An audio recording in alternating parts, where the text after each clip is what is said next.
만나서 반갑습니다. 네, 귀한 교회에서 또 귀한 강단에서 또 말씀을 전할 수 있도록 또 우리 조 목사님 초청해 주셔서 감사하고 또 당연 장로님 허락해 주셔서 감사합니다. 두 번째 오니까 이제 좀 가족 같네요. 네, 짧은 시간이지만 하나님의 말씀 같이 좀 나누도록 하겠습니다. 제가 아는 분이 이제 아들을 낳았는데 그 할아버지가 손주 이름을 실레라고 지었습니다. 오늘 본문 27절 끝에 바르실레가 나오죠. 여기에서 이름을 가져왔습니다. 실레가 서너 살 때 뭐 좀 데리고 있기도 하고 좀 놀기도 하고 뭐 요즘으로 치면 뭐 캠핑을 좀 가기도 하고 그랬던 기억이 있어요. 한 번은 이제 강가에서 고기를 굽고 이렇게 저녁을 먹으라고 하는데 이제 저를 부르는 거죠. 어디 있냐고 그래서 제가 실내하고 있습니다. 그랬는데 경상도에서 보면 이제 실내하고 있다는 말이 이제 화장실 이용 중입니다. 그러잖아요. 제가 이제 실제로 실내하고 놀아주고 있었거든요. 그래서 이제 실내하고 있습니다. 그러니까 제가 화장실 이용 중인 줄 알았는데 실내하고 이렇게 있어서 한참 이제 웃었던 기억이 있습니다. 바르실레가 누구인지 사실 성도들이 기억하는 이름은 아닌 것 같아요. 그런데 저는 그때 그 사건 이후로 이 실레라고 하는 이름이 참 잊혀지지가 않습니다.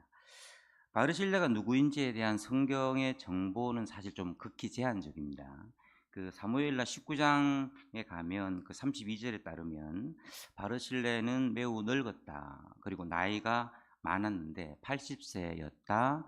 그리고 매우 큰 부자였다. 이 정도의 이제 정보가 나옵니다. 실레 할아버지가 손주의 이름을 바르실레에서 가져온 이유가 바로 이 부자였다는 거죠. 경북 청송분이셨거든요. 근데 할아버지가 이제 예수를 믿고 성경을 읽다가 바르실레가 큰 부자였다고 하는 이 구절에 눈이 이렇게 커져 가지고 대대로 이 집안이 이제 양반 집안에서 머섬으로 살던 집안이었어요. 그래서 대대로 가난했습니다. 그렇지만 내 손주 때가 되면 좀 이 가난에서 벗어나면 좋겠다. 그래서 이제 아들을 장가 보내고 손주를 낳자마자 실레라고 하는 이름을 지은 거죠. 여러분 성경을 보면 바르실레는 단순한 부자는 아니라 참 멋진 사람이란 생각이 듭니다. 제가 조각에 참 문외한입니다만 저 같은 문외한도 학교 다닐 때 배웠던 프랑스의 조각가 로댕이라는 사람, 생각하는 사람 우리가 잘 알죠. 사실 이 작품은 단테의 신곡에 나오는 내용이죠. 단테 신곡에 보면 한 사람이 길을 가다가 지옥문 앞에 서게 되는데 지옥문 위에 현판에 뭐라고 써 있냐면 지옥에 들어가는 자는 소망을 버려라. 그 문구를 읽으면서 굉장한 이제 심각한 고민에 빠진 거예요. 그 내용을 읽다가 이 로댕이 생각하는 사람이라고 하는 조각품을 만들게 되죠. 생각하는 사람이라고 하는 이 조각품만큼이나 유명한 작품이 하나 더 있는데 깔레의 시민이라고 하는 조각상입니다. 이제 바다 쪽에 사는 사람들, 섬에 있는 사람들은 육지로 나오고 싶잖아요. 그래서 역사 이래로 일본이 우리나라를 끊임없이 공격하듯이 영국은 이제 섬나라니까 프랑스를 계속해서 공격을 하는 거예요. 그게 이제 무려 100년이나 이어졌다고 해서 이제 역사학자들은 100년 전쟁이라고 하는데 영국에서 이렇게 딱 건너오면 처음 맞닥뜨리는 곳이 깔레라는 곳입니다. 깔레를 이제 정복한 다음에 영국 왕 에드워드 3세가 이 깔레 시민들을 다 죽이려고 합니다.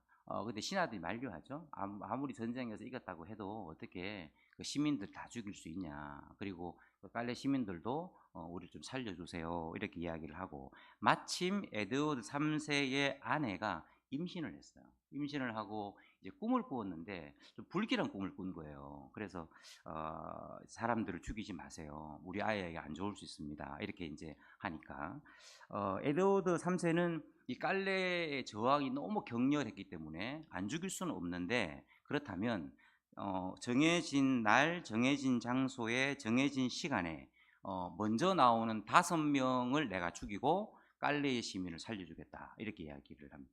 그때 나온 사람들이 깔레의 시장이죠. 그리고 그 도시에서 가장 부자였던 사람, 그리고 사회 지도층들이 나오죠. 사실은 이제 5명이 나왔는데 6명이 죽죠. 한 사람은 그 전에 자기가 먼저 죽겠다고 해서 자살을 하고, 그리고 그 시간에 5명이 나와서 이제 죽게 되는데, 그 내용을 이제 조각으로 만든 게 깔레의 시민이라고 하는 작품이 됩니다. 여러분, 여기서 그 유명한 유럽의 노블레스 오블리주, 가진 자들의 의무라고 하는 정신이 생겨나게 됩니다. 오늘 본문에 나온 이 바르실레가 바로 이런 사람입니다. 본문의 배경은 아들 압살롬의 반역으로 다윗이 도망길이 좀 길어지고 있는 상황이죠. 그중 27절에 보면 마하나임에 이르렀다, 그죠? 마하나임에 이르렀다 이렇게 되어져 있고, 큰 부자였던 바르실레가 쭉 읽었었습니다만 여러 음식을 가지고 와서 다윗과 그의 군사들을 공개하는 내용이 기록되어져 있습니다. 근데 그 참 대단하다는 생각이 드는 게, 잘 읽어보시면 여기에 대야가 나와요. 대야. 그리고 침상이 나옵니다. 여러분들, 다윗이 이제 정신없이 쫓겨났잖아요. 그러니까 노숙을 하게 되는데, 노숙을 할 때 불편한 게 잠자리죠. 잠자리. 그리고 씻는 문제가 굉장히 불편하지 않습니까? 자, 그래서 비록 도망 다니고 있지만, 노중이지만 그래도 편안한 잠을 자고 씻을 수 있도록 이 바르실레는 지금 배려하고 있습니다. 바르실레를 보면 사람이요, 참 수준이 있어요. 그죠? 수준이 있습니다. 격조가 있는 사람인 것 같아요. 사람은 이제 자기가 사는 환경이 아니면 그렇지 않은 주변을 잘 이해를 못하죠. 조금 다른 이야기일 수 있지만, 그 프랑스의 마리 앙뚜아네트, 시민들이 극한 가난으로 밥을 달라고 데모를 합니다. 파리 시내를 다니면서 데모를 하니까 밥이 없으면 빵을 먹으면 되지, 이런 철부지 소리를 하고 사치와 향락에 빠져 살다가 결국은 쫓겨나게 되죠. 여러분, 가난했다가 사람이 부자가 됩니다. 그러면 가난한 시절에 어떻게 살았는지 잘 기억을 못하고, 가난한 사람의 마음을 잘 헤아리지를 않거나, 아니면 마치 자기는 처음부터 부자였던 것처럼 좀 거들먹거리는 사람이 의외로 좀 많은 것 같아요. 자, 그러나 바르실레는 그렇지가 않아요. 노숙하고 있는 다윗과 그의 군사들이 얼마나 불편할까를 생각해서 침대와 대야까지 준비한 사람이죠. 여러분, 이런 분을 두고 우리는 참 멋있다고 하는 것이고, 나이가 들어도 참 사람이 저렇게 나이가 들어도 멋있게 늙을 수가 있나? 나도 저렇게 나이가 들어야지 기도하게 됩니다. 자, 저는 오늘 이 짧은 시간에 이 귀한 교회에서 바르실레의 이 귀한 섬김을 통해서 두 가지 관점에서 말씀을 계속해서 나누려고 합니다. 첫 번째 관점은 이 귀한 섬김을 받고 있는 다윗의 입장에서, 다윗은 이 섬김을 받을 때 어떤 마음이었을까를 좀 찾아보고, 두 번째는 이 귀한 섬김을 하고 있는 바르실레의 마음, 신앙, 이런 부분을 조금 집중해서 나누려고 합니다. 자, 먼저 공개를 받고 있는 다윗의 입장에서 여러분 한번 생각해 봅시다. 여러분, 그 고통 당했을 때를 한번 생각해 보세요. 여러분 인생을 살면서 뭐 크고 작은 일들이 있잖아요. 그리고 크고 작은 고통이 있을 때, 여러분 그때를 한번 떠올려 보시죠. 내가 고통을 당하고 있을 때 누군가로부터 내가 받는 그 섬김은 평상시하고는 좀 다른, 정말 좀 남다른 의미가 있잖아요. 아들 압살롬이 반역을 했습니다. 그리고 거기에 동조한 많은 사람들이 있어요. 다윗이 느낀 배신감, 고통이 여러분 얼마나 컸겠습니까? 여기에다가 다윗은 자신이 당한 이 처절한 고통이 사실은 뭐 압살롬이 잘나서가 아니라 하나님께서 자신에게 행한 심판적 형벌임을 알고 있죠. 이 16장 앞으로 가면 시므이라고 하는 사람이 등장을 하는데, 시므이가 도망가는 다윗에게 이렇게 말하거든요. 저주를 퍼부으면서 피 흘린 자여, 그러니까 전쟁을 통해서 많은 사람을 죽였다는 거죠. 그리고 사악한 자여, 가그라 가그라 하면서 저주를 퍼부고 돌을 던집니다. 충직한 아비새가 열받죠. 그래서 내가 당장 가서 저 놈을 목을 치겠습니다, 이렇게 하니까 다윗이 만류하면서 그러지 마라. 하나님께서 심의의 입술을 통해서 나에게 말씀하시는 거다. 이렇게 하면서 받아들이죠. 다윗은 밧세바와의 간음 사건에 대한 하나님의 형벌임을 지금 알고 있는 거예요. 이런 거 마치 창세기에 보면 양식을 구하러 애굽으로 내려간 형제들이 억울한 누명을 쓰고 감옥에 들어가지 않습니까? 근데 이제 감옥에 들어가서 그들이 너무나 억울하지 않겠어요? 돈을 가지고 애굽에 양식을 구하러 왔는데 억울한 옥살이를 하고 있으니까 얼마나 억울합니까? 그런데 그들이 억울하다고 말하지 않아요. 억울하다고 말하지 않고 창세기 42장 21절에 보면 이렇게 말합니다. 그들이 서로 말하되 우리가 아우의 일로 범죄하였도다. 그가 우리에게 애걸할 때에 그 마음의 괴로움을 보고도 듣지 아니하였으므로 이 괴로움이 임하도다. 동생을 그렇게 팔 때 그 동생의 애걸 복걸을 우리가 외면했더니 하나님이 이 세월이 지난 다음에 우리에게 고스란히 갚으시는구나. 우리가 지금 이 감옥에 들어와 있구나 하면서 그때의 죄를 떠올리면서 회개하는 것입니다. 여러분, 인생의 고난을 당할 때 단순히 그것이 내가 당하는 고난이라고만 여기지 마시고 하나님 이 고난 속에서 나에게 받아낼 회개가 무엇인지를 깊이 돌아보셔야 합니다. 자, 여러분, 그런 영적인 고통, 육신의 고통을 극도로 겪고 있는 다윗에게 바르실레의 공개가 얼마나 큰 힘이 되고 위로가 되었을까요? 여러분, 이건 단순히 배고픈 육신을 해결하고 육체의 힘을 얻게 되는 정도의 위로가 아닙니다. 이건 하나님이 나를 잊지 않고 있다는 위로가 되죠. 여러분, 고통당할 때 제일 힘든 게 뭐예요? 내가 잘 나갈 때, 힘이 있을 때는 사람들이 주변에 참 많죠. 요즘 같은 명절이 되면 찾아오는 선물도 많을 것이고 찾아오는 손님도 많겠죠. 반면에 삶이 힘들어지면 다 없어지죠. 그래서 아빠들은 내가 퇴직할 때 아들, 딸 빨리빨리 결혼시켜야 됩니다. 그죠? 그때 찾아드는 슬픔이 여러분 뭡니까? 내가 세상에서 잊혀졌다는 외로움이죠. 이 넓고 넓은 세상에서 나 홀로 있다는 외로움이죠. 그런 다윗에게 바르실레 이 방문은 내가 혼자가 아니라는 위로로 다가오는 것이죠. 여러분, 이건 하나님이 비록 나의 죄 때문에 나를 징계하기는 하셨지만 나를 사울처럼 영영히 버리지는 않으셨다는 위로가 되죠. 다윗은 사울이 죄를 짓고 버림받고 그 가문이 망하는 것을 봤잖아요. 도망가는 다윗에게 그 고통도 고통이지만 그 영상이 얼마나 자주 떠오르면서 괴롭혔을까요? 나도 내 죄로 버림받는구나. 나도 내 죄로 이렇게 망하는구나. 여러분, 마치 잊혀질만 하면 떠오르는 노래의 후렴구처럼 그 영상이 잠 못 이루는 밤에도 여러분 뒤척이는 그 침상에서도 떠올라서 다윗을 괴롭혔을 것입니다. 자, 그런 다윗에게 바르실레 이 방문은 하나님이 나에게 찾아오신 것처럼 느껴졌을 것입니다. 이건 여러분, 내가 다시 회복할 수 있다, 다시 돌아갈 수 있다는 전조로 보이는 위로가 되죠. 비록 지금은 내 죄로 이 고통을 내가 당하고 있지만 이 고난이 끝날 것이다. 다시 돌아가게 될 것이다. 이 죄악의 찌꺼기가 내 몸에서 다 빠져나가고 나면 이 고통 속에서 이 죄악의 이 육신 속에서 빠져나가게 되면 하나님이 다시 내 인생에 기회를 주실 것이다. 막연하지만 그러나 신앙 안에서만 느끼는 강한 내적인 확신으로 다가오는 위로가 되는 거죠.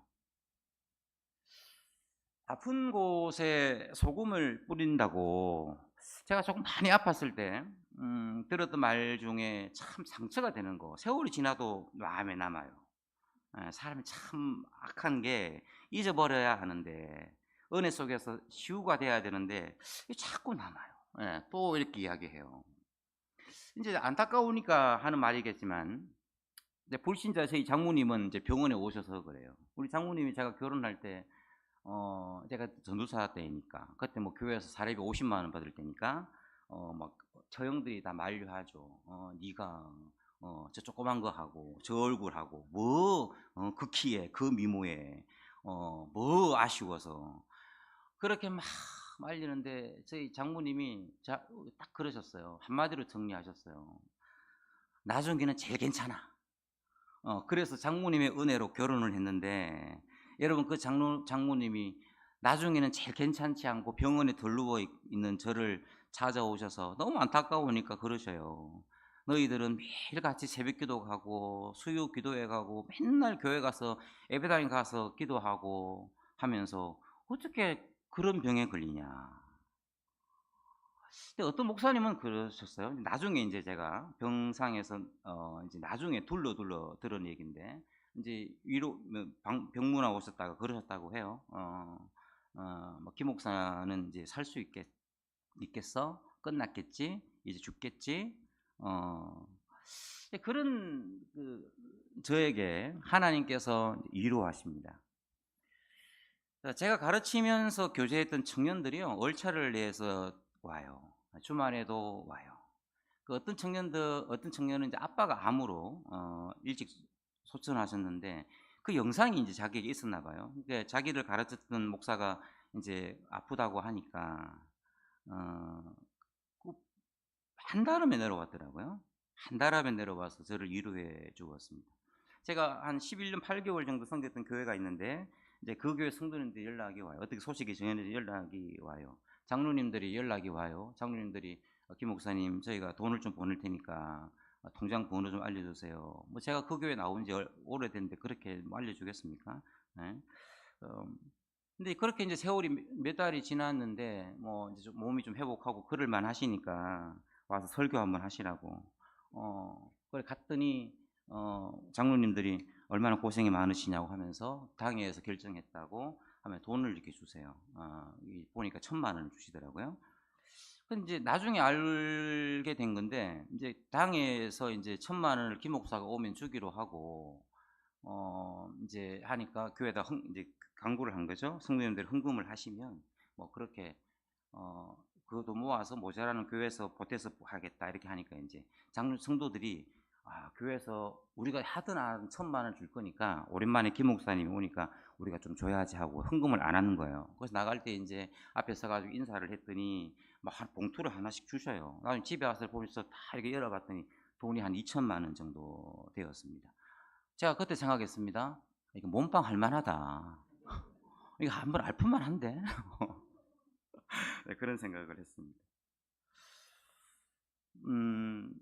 여러분 출애굽 백성들이요 광야에서 음식을 구할 수 없어서 하늘에서 만나가 내렸잖아요. 근데 그 만나가 여러분 언제까지 내렸느냐 하면 여호수아 5장 12절에 따르면 그 땅의 소산물을 먹은 다음 날에 만나가 그쳤으니 이스라엘 사람들이 다시는 만나를 얻지 못하였고 그 해에 가나안 땅의 소출을 먹었더라. 우리는 이제 생각하기를 가나안 땅 40년이 지나고 출애굽 40년이 지나고 광야가 지나고 가나안 땅에 들어가자마자 만나가 그쳤다고 생각을 하는데 성경 그렇게 말씀하지 않고 가나안 땅에 들어가서 그의 농사를 지었습니다. 첫 수확을 거뒀을 때 뭐예요? 하나님이 하늘의 만나가 그치게 했다는 거죠.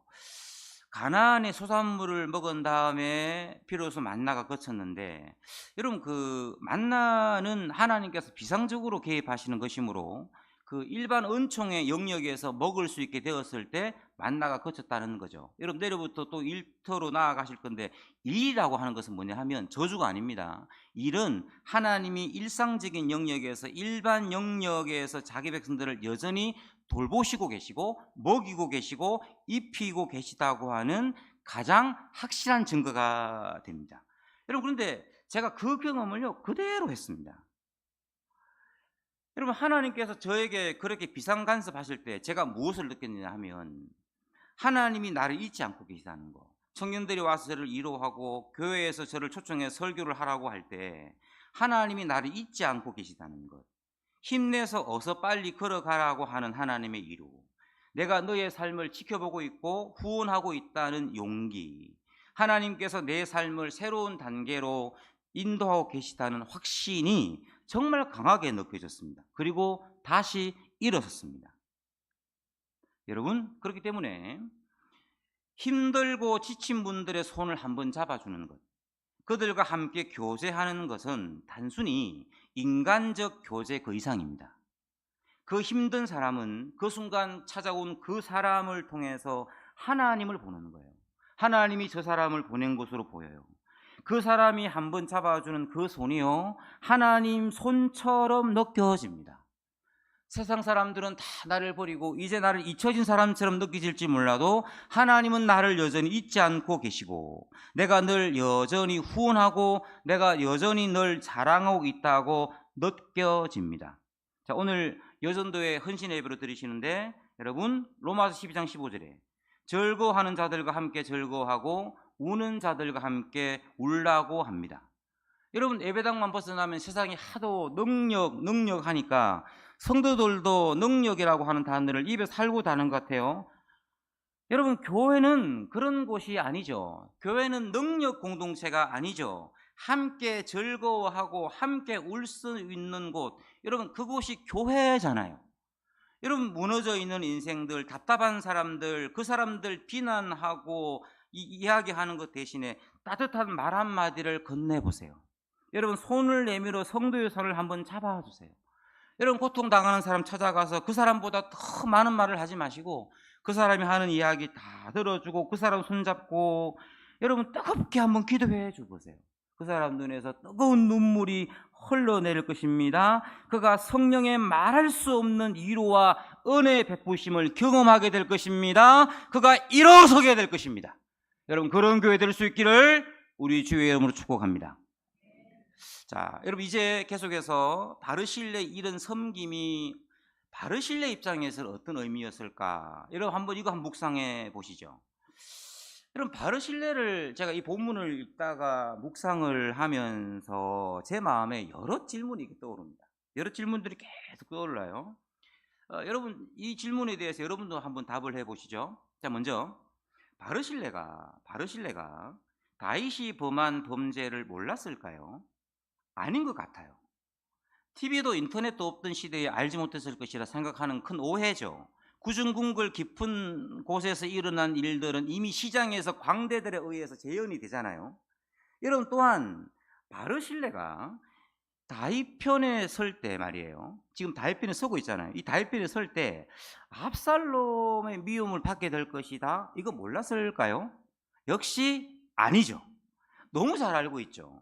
지금 세상이 압살롬 편인데 보복이 두렵지 않았겠습니까? 여러분, 얼마나 두려웠을까요? 너무 두렵죠. 부자잖아요. 여러분, 가진 것이 많은 사람은 잃을 것이 많기 때문에 겁도 많은 편이죠. 자, 여러분, 그렇다면 다음의 질문이 마지막으로 자연스럽게 나옵니다. 다윗이 죄 지은 것도 알고 압살롬에게 보복을 당할 수 있을 것이라고 하는 것도 알고 있지만, 그럼에도 불구하고 바르실레는 왜 다윗 편에 지금 서고 있을까요?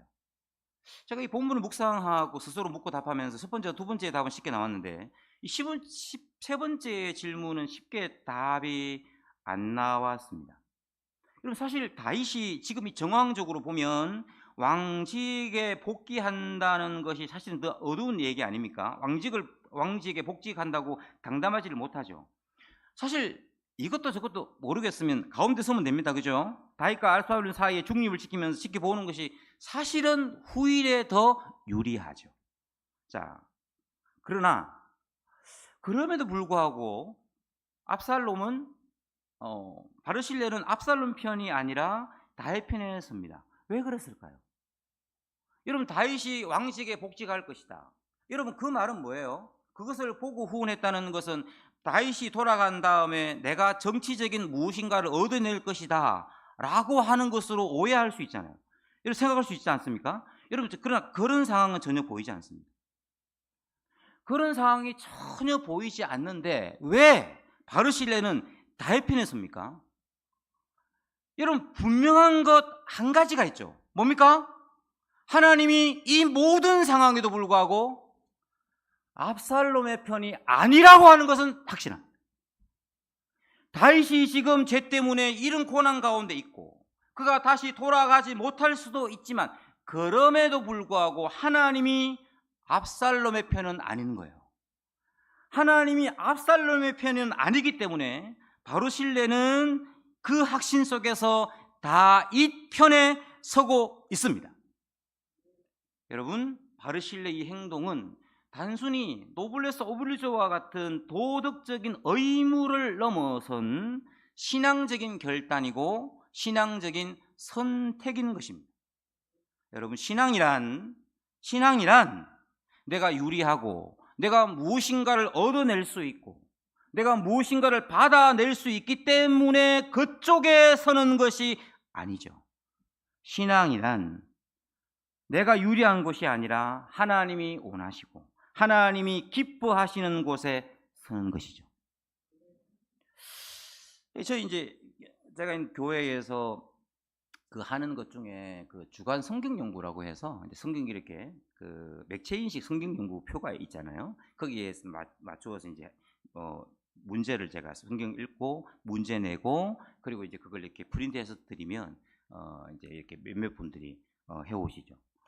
이제 잘 해 오셔요. 근데 이제 장로님 한 분은 이제 86이신데 앞이 잘 안 보이세요. 네, 잘 안 보이세요. 근데 돋보기를 이렇게 확대해가지고 성경을 읽으세요. 네. 그리고 또 문제를 제가 좀 어렵게 내요. 너무 쉽게 되지 않고 어렵게 내는데 그분이 젊을 때 당신의 말이 신학교를 1학년까지 다니다가 자기가 자기를 볼 때 너무 성질이 못해서 나 같은 사람이 목회를 하면 성도들을 저주할 것 같아서 자기는 그만두고 직장생활을 했다고 그러면서 하시는 말씀이 목사님 제가 신학교 다닐 때 짧게 다녔지만 그때 풀었던 문제보다 목사님이 내는 문제가 더 어려워요 이래요. 근데 이 어른이 그걸 돋보기를 켜가지고 이렇게 보면 확대해가지고 성경을 뜯어 읽고 문제를 다 풀어오세요. 근데 제가 그 문제를 내다가 에레미야 편에서 되게 은혜를 받았어요. 그 에레미야가 이제 잡혀갑니다. 여러분 우리가 이제 성경은 나란히 있으니까 뭐 다 같은 시대인 것 같아도 이사야와 에레미야는 사실 100년의 기간이 있잖아요. 똑같이 바벨론이 멸망할 것이라고 이렇게 예언을 하지만 이사야는 그 멸망을 보지 않아요. 그런데 바르실레는 보죠. 그리고 실제로 잡혀가죠. 그 잡혀갈 때 바벨론 왕이 특혜를 줘요. 특혜를 주면서 어떻게 이야기하냐면 네가 그 나와 함께 가면 바벨론 나라에서 큰 집과 좋은 환경 속에서 네가 살 수 있도록 할 테니까 나와 함께 바벨론 나라로 가자.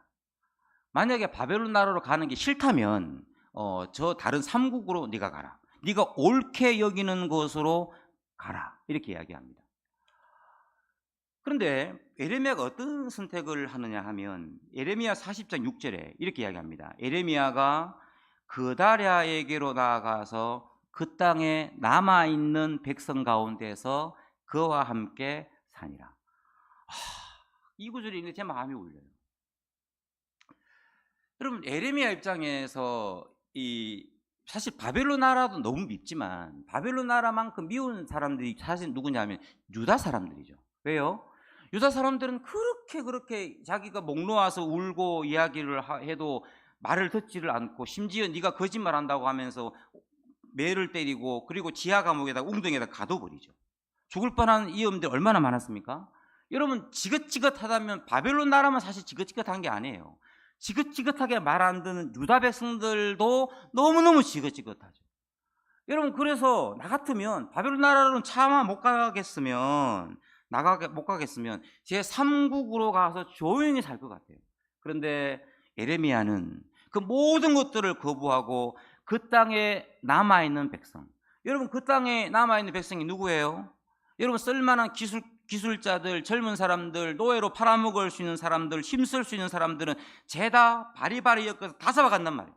그 땅에 남아있는 사람들은 널거니들입니다. 어린이들입니다. 병자들입니다.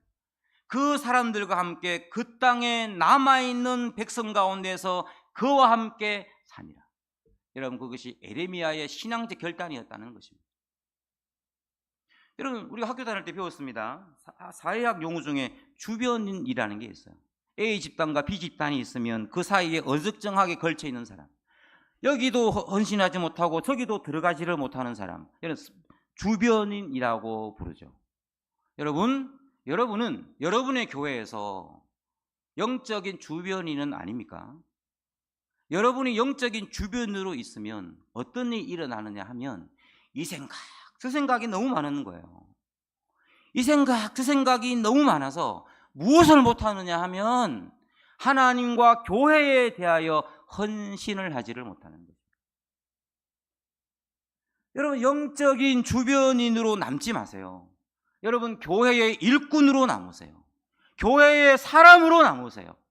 그래서 여러분, 내가 이 교회와 함께, 하나님의 교회와 함께 내가 무엇을 할 것인가? 그 땅에 남아있는 백성 가운데 그와 함께 사니라. 여러분, 신앙 안에서 살 수 있기를 간절히 소망합니다. 여러분, 다윗과 바르실레의 이 이야기는 사무엘하 19장에서 이렇게 마무리가 됩니다. 압살롬의 반역이 진압이 되죠. 왕궁으로 돌아가는 중에 바르실레가 마중을 나와요.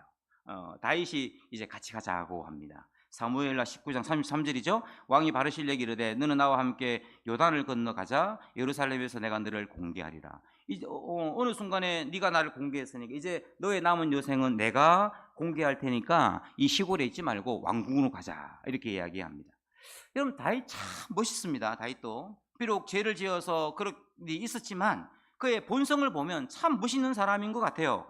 자기가 힘들 때 자기를 돌봐준 사람의 은혜를 잊지를 않아요. 예전에도 자기를 도왔던 요나단의 아들 머비보셋을 끝까지 찾아내어서 그 은혜를 갚잖아요. 다윗은 참 멋있습니다.